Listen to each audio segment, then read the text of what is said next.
देश में लोकसभा चुनाव के 64 बीत चुकी है। राजस्थान के शेखावाटी के झुंझुनू जिले में भी सियासत अब चरम पर आने लग गई है। वीरों और सेठ साहूकारों की इस धरती पर इस बार मुकाबला भाजपा के शुभकरण चौधरी और कांग्रेस के बृजेंद्र ओला के बीच है। दोनों ही प्रत्याशी इस बार नए हैं, लेकिन इनकी राजनीतिक विरासत पुरानी है। कांग्रेस के दबदबे वाली झुंझुनू सीट पर पिछले 2 बार से भाजपा काबिज है। कांग्रेस इस सीट को फिर अपने पास लाने के लिए जुटी है, तो भाजपा मोदी की नाव में सवार होकर जीत के हैट्रिक लगाने की कोशिश में है। आखिर क्या है इस बार शूरवीरों की इस धरती का मिजाज, आइए देखते हैं हमारी इस खास रिपोर्ट में। झुंझुनू लोकसभा क्षेत्र यह वही धरती है जिसने दुनिया को उद्योग जगत के सितारे और बिजनेस टाइकून खूब दिए। वीरों की इस भूमि की धमक ब्रिटिश किंगडम को भी थर्राती रही है। यह वही जिला है जो महिला शिक्षा में राजस्थान में अग्रणी रहा है। कभी निरक्षर और रूढ़िवादी रहे इलाके में शिक्षा और विवेकशीलता की लौ स्वामी दयानंद सरस्वती और उनके शिष्य स्वामी नित्यानंद ने जलाई थी। देश के बड़े सेठ साहूकार घनश्याम दास बिरला, जुगल किशोर बिरला पिलानी से थे, तो डालमिया चिड़ावा से, मफतलाल झुंझुनू से, तो सिंघानिया सिंघाना से, मोरारका और पोद्दार नवलगढ़ से, तो गोयनका मुकुंदगढ़ से, परसरामपुरिया परसरामपुर से, पीरामल परिवार भी झुंझुनू से है। इन परिवारों की औद्योगिक सफलता की कहानियां सबको मालूम है। कहते हैं कि झुंझुनू से निकले झूठ, भरूट और रंगरूट का मुकाबला कोई नहीं कर सकता। तो ऐसे में अगर बात राजनीति की हो तो यहाँ से निकले नेताओं का भी क्या ही कहना। मौजूदा उपराष्ट्रपति जगदीप धनखड़, शीशराम ओला, कैप्टन अयूब, राजस्थान के पहले विधानसभा अध्यक्ष नरोत्तम लाल जोशी जैसे नेताओं की कर्मस्थली भी यही भूमि रही है। राजनीतिक रूप से कभी कांग्रेस के दबदबे वाली इस सीट पर 2 बार से कमल खिल रहा है। आइए एक नजर डाल लेते हैं देश की सबसे बड़ी पंचायत में अब तक झुंझुनू का प्रतिनिधित्व करने वालों पर। इस सीट पर अब तक 17 बार हुए चुनाव में कांग्रेस का दबदबा रहा है। झुंझुनू के अब तक के सांसद 1952 Pannalal Barupal Congress, 1952 R Murarka Congress, 1957 R Murarka Congress, 1962 R Murarka Congress, 1967 R K Birla Swatantra Party, 1971 Shivnath Singh Congress, 1977 Kanhaiyalal Bharatiya Lokdal, 1980 Bhim Singh Janata Party, 1984 Mohammad Ayub Khan Congress, 1989 Jagdeep Dhankhar Janata Dal, 1991 Mohammad Ayub Khan Congress, 1996 Sheeshram Ola Indira Congress Tiwari, 1998 Sheeshram Ola Indira Congress secular, 1999 Sheeshram Ola Congress, 2004 Shishram Ola Congress, 2009 Shishram Ola Congress, 2014 Santosh Ahlawat Bhajpa, 2019 Narendra Kumar Bhajpa. Jhunjhunu जिले के राजनीतिक भूगोल में जाएं तो यहाँ की 8 विधानसभा सीटों में से 6 पर कांग्रेस का कब्जा है। झुंझुनू लोकसभा सीट में झुंझुनू, मंडावा, फतेहपुर, नवलगढ़, उदयपुर वाटी, पिलानी, सूरजगढ़ और खेतड़ी विधानसभा क्षेत्र आते हैं। झुंझुनू से कांग्रेस के बृजेंद्र ओला, सूरजगढ़ से श्रवण कुमार, पिलानी से पितराम सिंह काला, उदयपुर वाटी से भगवाना राम सैनी, मंडावा से रीटा चौधरी और फतेहपुर विधानसभा क्षेत्र से हाकम अली विधायक हैं।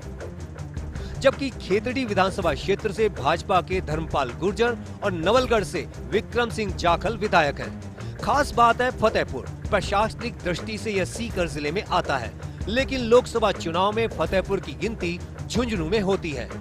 झुंझुनू लोकसभा क्षेत्र में कुल 20,61,889 मतदाता हैं। इनमें 29,576 सर्विस वोटर्स हैं, जबकि 10,77,370 पुरुष और 9,84,519 महिला मतदाता हैं। झुंझुनू लोकसभा क्षेत्र के जातिगत समीकरण की बात करें तो झुंझुनू लोकसभा क्षेत्र जाट बाहुल्य है। यहाँ मोटे तौर पर जाट मतदाताओं की संख्या 4,33,000 के करीब मानी जाती है। वहीं राजपूत मतदाताओं की संख्या 2,12,000 और 1,15,000 ब्राह्मण मतदाता बताए जाते हैं। यहाँ अनुसूचित जाति के मतदाताओं की संख्या 2,99,000, माली 1,92,000, मुस्लिम 1,90,000, गुर्जर 92,000, कुम्हार 72,000, यादव 61,000, अनुसूचित जनजाति 45,000, खाती 38,000 और वैश्य 35,000 मानी जाती है। यह राजस्थान का एकमात्र ऐसा लोकसभा क्षेत्र है जिसने मुस्लिम सांसद दिया और उसे 2 बार लोकसभा भेजा। इसके अलावा और कहीं से भी कभी कोई मुस्लिम सांसद नहीं जीता। चुनावी बिसात बिछ चुकी है तो स्थानीय मुद्दे भी उठने लगे हैं। हालांकि लोकसभा चुनाव इन मुद्दों के बिना ही लड़ा जा रहा है, लेकिन जब फर्स्ट इंडिया ने जनता से मुद्दे जाने तो यह सामने आए। झुंझुनू लोकसभा के ये हैं बड़े मुद्दे। पेयजल की समस्या और क्षतिग्रस्त सड़कें, 4 साल से अधूरे रेलवे ओवरब्रिज का निर्माण, कुंभाराम नहर लिफ्ट परियोजना का पानी नहीं मिलना, ग्रामीण इलाकों में यातायात के साधनों का अभाव, फतेहपुर, मंडावा और बिसाऊ सहित बड़े कस्बों में जल भराव की समस्या, खेतड़ी और उदयपुर वाटी इलाके में अवैध खनन, 1994 में हुए समझौते के अनुसार यमुना के पानी की मांग। कहते हैं झुंझुनू के चिड़ावा के पेड़े हों या यहाँ की राजनीति प्रतिभाएं, सबका अपना ऐसा स्वाद है कि वह भूला ही नहीं जाता। नवलगढ़ की हवेलियां हो या खेतड़ी कॉपर माइंस या बिट्स प्लानिंग या फिर उद्योगपति बिरला के चुनाव हारने जैसी राजनीतिक घटनाएं लोगों के जहन से दूर हटती ही नहीं है। अब 2024 का चुनावी मंच सज गया है। मुकाबला कांग्रेस के विधायक और पूर्व मंत्री विजेंद्र ओला और भाजपा के शुभकरण चौधरी के बीच है। कांग्रेस में जब कोई चुनाव लड़ने को तैयार नहीं था, तब विजेंद्र ओला ने चुनावी मैदान में उतरने का फैसला किया। विधानसभा के हिसाब से देखें तो संतुलन कांग्रेस के पक्ष में है, क्योंकि 8 विधानसभा सीटों में से 6 पर कांग्रेस के विधायक हैं, जबकि भाजपा सिर्फ 2 पर है। विजेंद्र ओला के पास शीशराम ओला की राजनीतिक विरासत है, लेकिन कांग्रेस के भीतर हालात सहज नहीं। भाजपा में भी हालात आसान नहीं है। भाजपा ने मौजूदा सांसद नरेंद्र सिंह की टिकट इसलिए काट दी क्योंकि वे विधानसभा चुनाव हार गए। अब नरेंद्र की जगह टिकट शुभकरण को दी है, जो 2 बार विधानसभा चुनाव हार गए। उनके पक्ष में एक ही बात है कि पूर्व सांसद संतोष अहलावत, जो नरेंद्र से पहले सांसद रह चुकी हैं, आपस में समधी हैं। विजेंद्र ओला राजनीतिक विरासत के आधार पर चुनाव लड़ रहे हैं, तो शुभकरण को मोदी लहर का भरोसा है। विजेंद्र के पक्ष में एक बात ये भी है कि अगर वे जीत जाते हैं तो झुंझुनू विधानसभा सीट खाली हो जाएगी। ऐसे में खाली होने वाली सीट पर जीत की ललचाहट जितनी कांग्रेस के नेताओं के हिस्से आती है, उतनी ही भाजपा के नेताओं के हिस्से में भी होगी। हमारे सभी साथियों ने प्रदेश नेतृत्व को और केंद्रीय नेतृत्व को सुझाया कि हम लोकसभा का चुनाव बहुत मुस्तैदी लड़ेंगे, और उसी का ये परिणाम है कि आज हम सब यहाँ एकजुट हैं और सारे बहुत मनोयोग से बीजेपी के इस जो झूठ का वातावरण बना हुआ है, इसको मुंह तोड़ जवाब देंगे। और जो ये कह रहे हैं कि 400 पार, वो पता चल जाएगा जब राजस्थान के रिजल्ट आएंगे। तब हम सब लोग जनता से जुड़े हुए हैं। आपने देखा विधानसभा के चुनाव में भी शेखावत जी ने बहुत अच्छा समर्थन कांग्रेस को दिया। ये मात्र चुनाव नहीं है, इस देश के विकास की, इस झुंझुनू के विकास को ऊंचाइयों तक ले जाने की, ये मोदी जी की गारंटी का चुनाव है। हम सब लोग पार्टी वाले आपको ये भरोसा दिलाते हैं, प्रजातंत्र में जिस आशा और विश्वास के लिए जिन भावनाओं के अनुरूप चुनाव लड़ा जाता है, जनता की उन भावनाओं को पूरा करना, हर एक का चेहरा मुस्कुराता रहे कमल की फूल की तरह, इस मुस्कुराहट के लिए हमने संकल्पबद्ध होकर हमने नामांकन दाखिल किया है। झुंझुनू की जनता मतदान करे, इससे पहले आइए भाजपा और कांग्रेस के उम्मीदवारों के बारे में थोड़ा और जान लेते हैं। ब्रजेंद्र ओला को जानिए। कांग्रेस के ब्रजेंद्र ओला 70 साल के हैं और LLB पास हैं। वे 4थी बार कांग्रेस के विधायक हैं। संपत्ति 4 महीने 27 लाख बढ़ी। कांग्रेस प्रत्याशी ब्रजेंद्र ओला की संपत्ति 4 महीने में 27 लाख बढ़ गई है, लेकिन नकदी 10,000 रुपए घट गई है।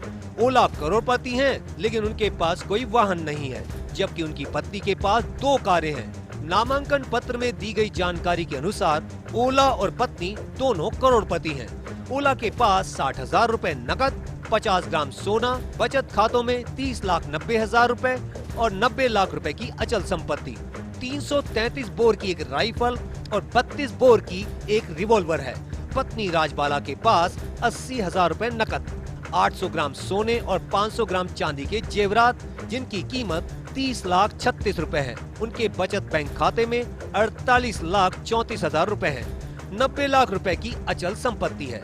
ब्रजेंद्र सिंह ओला के पास कुल 2,69,00,000 रुपए, पत्नी राजबाला के पास 5,78,00,000 रुपए की संपत्ति है। ओला के खिलाफ कोई आपराधिक मामला दर्ज नहीं है। शुभकरण चौधरी को जानिए। भाजपा के शुभकरण चौधरी की उम्र 63 साल है और वे 12वीं पास हैं। 2013 में विधायक बनने के बाद शुभकरण लगातार 2 चुनाव हार गए। इस बार उनको लोकसभा प्रत्याशी बनाया गया है। उनको नरेंद्र कुमार की जगह टिकट दिया गया है। नरेंद्र 2013 में निर्दलीय विधायक बने और अगली बार 2018 में उन्हें भाजपा ने टिकट दे दिया। इसके बाद लोकसभा चुनाव हुआ तो उन्हें उसमें उतारा गया और वे जीत गए। नरेंद्र कुमार की पुत्रवधू हर्षिनी कुल्हेरी फिलहाल झुंझुनू की जिला प्रमुख हैं। संपत्ति 4 महीने में 14 लाख रुपए घटी। शुभकरण चौधरी की संपत्ति 4 महीने में 14 लाख रुपए घट गई है। विधानसभा चुनाव 2023 में चौधरी के पास 4,58,00,000 रुपए की संपत्ति थी। अब 4,44,00,000 रुपए हो गई। चौधरी के पास बैंक में 1,46,000 रुपए जमा है, जबकि 60,55,000 रुपए बचत योजनाओं में जमा कर रखे हैं। 50,000 नकद भी हैं शुभकरण के पास। आइए नजर डालते हैं झुंझुनू लोकसभा सीट के पिछले 2 चुनाव परिणाम पर। 2014 का जनादेश।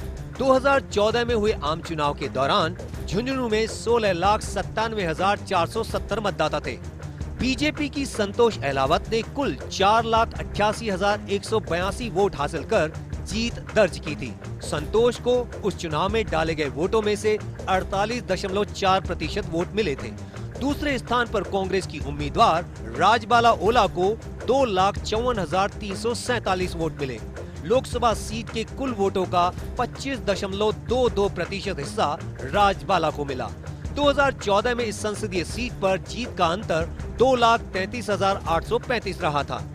2019 का जनादेश। लोकसभा चुनाव 2019 में इस सीट पर कुल 19,37,882 मतदाता थे। 2019 के चुनाव में बीजेपी प्रत्याशी नरेंद्र कुमार को जीत हासिल हुई थी। उन्हें 7,38,163 वोट हासिल हुए थे। नरेंद्र कुमार को इस सीट पर डाले गए वोटों में से 61.32% वोट मिले थे। इस सीट पर कांग्रेस प्रत्याशी श्रवण कुमार दूसरे स्थान पर रहे थे, जिन्हें 4,35,616 वोट मिले थे।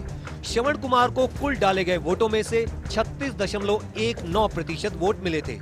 इस सीट पर आम चुनाव 2019 में जीत का अंतर 3,02,547 रहा था। एक दशक से झुंझुनू में कमल खिला हुआ है, लेकिन इस बार उसके सामने हाथ भी मजबूत है। इनके सबके बीच झुंझुनू की सियासत भी कमाल है। यहाँ हर सियासतदां का अज़्म इतना बुलंद है कि किसी को भी पराये शोलों का डर नहीं। हर किसी को अपनी ही आतिशे गुल का खौफ है कि कहीं यहीं से चमन न जल जाए। लाल डायरी से देश में मशहूर होने वाले राजेंद्र गुढ़ा की ओर से शुभकरण चौधरी के खिलाफ निकाली जाने वाली यात्रा का पोस्टर भी काफी रोचक बनाया गया है। इस पोस्टर में लिखा है कि मोदी तुमसे बैर नहीं, जातिवादी जनप्रतिनिधि शुभकरण चौधरी तेरी खैर नहीं।